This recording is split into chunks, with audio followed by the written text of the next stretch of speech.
অনেকদিন পর নিজেকে নিয়ে কিছু কথা লিখলাম। ধ্বংসের দিকে তাকিয়ে মুচকি হাসি দেওয়া অদ্ভুত মানুষ আমি। হয়তো আমি পাগল, হয়তো অনুভূতির ভিতরে কোনো এক গভীর অতল দুঃখ বাসা বেঁধেছে। তবুও নিজেকে জোর করে হাসাতে শিখে গেছি। যেদিন ভেতরটা একবারে ভেঙে গিয়েছিল, সেদিনও বাইরে থেকে এক চিলতে হাসি মুখে নিয়ে সবার সামনে দাঁড়িয়েছিলাম। কষ্টগুলোকে আমি বন্ধু বানিয়েছি, একাকিত্বকে আপন করে নিয়েছি।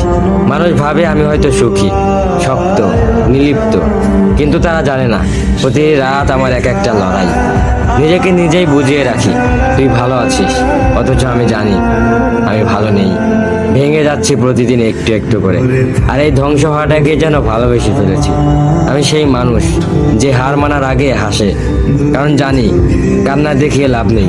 পৃথিবী শুধু শক্তদের মনে রাখে, দুর্বলদের নয়।